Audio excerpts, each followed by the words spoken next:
Welcome back. It's time for Office Hours, our favorite segment of the week. And this is a big one. This is a doozy, Rube.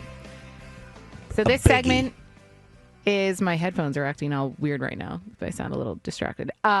So this segment, if you haven't listened before, is where I asked former Phillies general manager Ruben Amaro Jr. to put that GM cap back on, answer all of our most pressing questions when it comes to this Philadelphia Phillies lineup. And sure, we sure do have a lot of questions on this Saturday morning, Rube.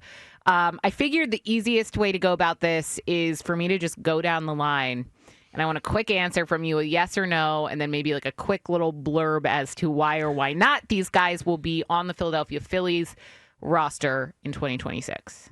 You ready? I'm ready. I want to start actually with the manager. Not that he's, I guess, technically part of the roster. He does have a number.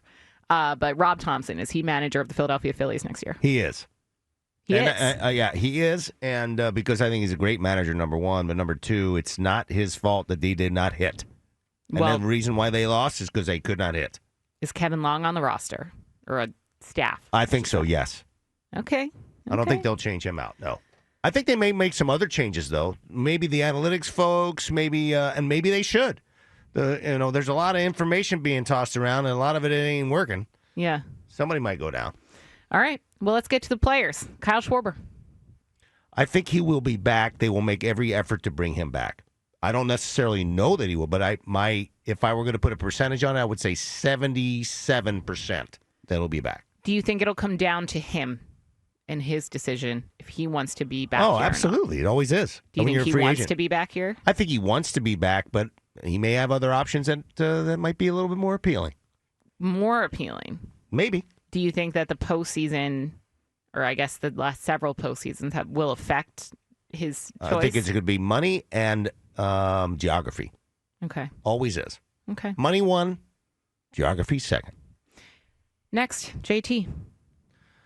I think that the Phillies will bring him back, and I think I'm hopeful that it's like a shorter deal, like a 2-year type of a deal. I would probably not go longer than that, but I think he is too important to the staff. One of the strengths, the biggest strength of this team now and in the future, in the immediate future, is their pitching staff, and they have to have somebody navigate that staff. JT's the guy. I think they'll bring him back on a reasonable 2-year deal. Ranger Suarez. He will not be back. Will Andrew Painter be in the starting rotation to start 2026? Yes, he will. I believe he will. You feel confident in that? I feel very confident that he will. Okay. Let's talk about Nick Castellanos. Yes. Is he on the roster in 2026? I do not think he will be. I don't think he will be. I do not think he will be. And I don't think he wants to be. But there's a $20 million decision to be made, and that's a very difficult decision. So I don't know that they will release him if they cannot move him and eat the money, but I don't think he'll be back in 2026. Harrison Bader. I do not think he will be back. I think they'll try to bring him back, but I do not think he will be back. That's a bummer. I like him. If they can do something with Castellanos, the chances of him coming back are greater, because then you can put Justin Crawford in left, right, and you can put Marsh in right. Well, you just answered my next question, and that's what does the starting outfield look like? I do not season? like Marsh in center field. I think he's a much better corner outfielder. It's pretty obvious that I think it also affects him offensively when he plays center field. Myself, I like him in left or right, and I think he's a very good corner outfielder and a solid player. I'd like to see him in the corner somewhere, and if it's not Justin Crawford, who might be playing left field, I'd like to see him play right field. Have him go play right, Marsh in right, Crawford in left, Bader center. And Bader in center. I'd take it. I like that outfield a lot. I like that outfield a lot. I like it a lot. Lastly, Max Kepler. I don't think he'll be back, but I think Max ended up being a pretty useful piece of the team. He did. I think he did a good job. Now, obviously, I thought at some point he was going to get released, maybe closer to the trade deadline. But, I think when Rob Thompson decided to go into that platoon-type situation in right field, I think that worked out really, really well for the Phillies, and I thought he was very useful. I think he'll probably sign like a smaller deal with some other team. Yeah, agreed. Justin, what do you have for Rube?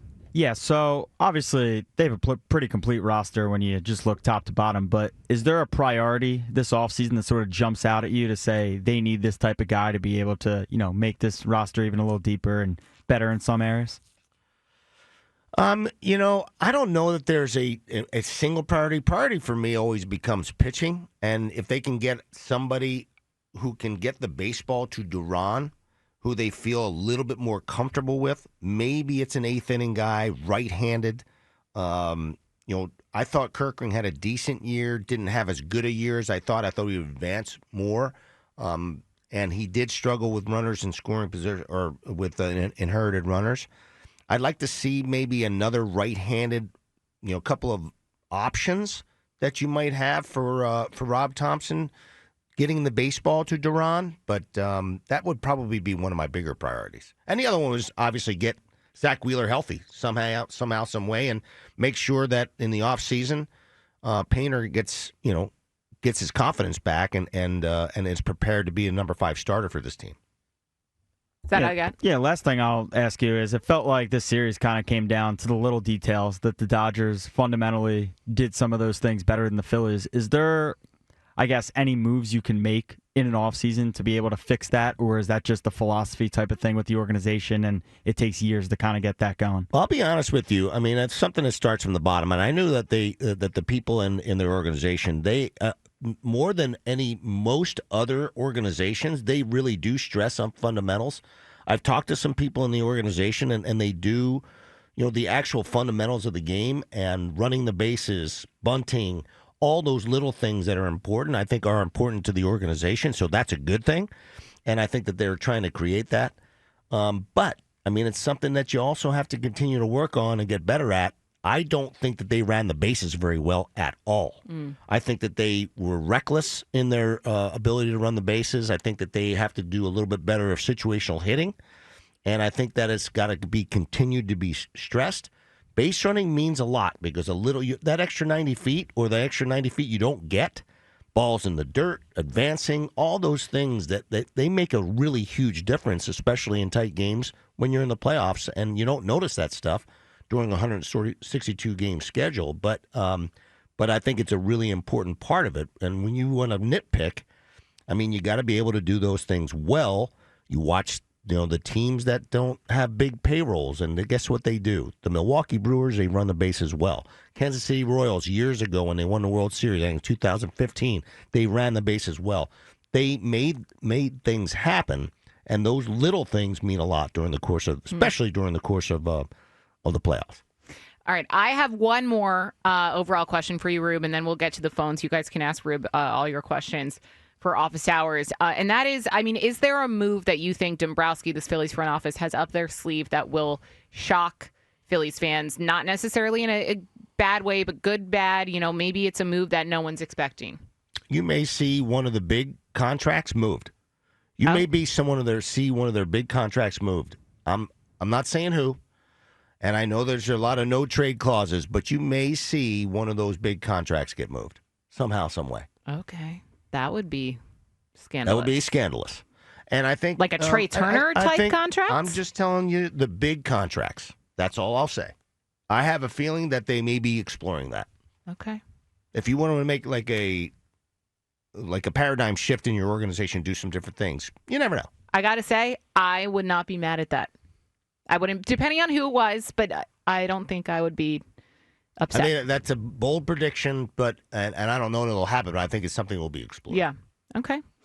Well, I mean, good, because it feels like they clearly need a change, and we'll see if they're willing to part with this core that John Middleton, Dave Dombrowski, they seem to love and wanted to keep together as long as possible, but clearly that's not working out.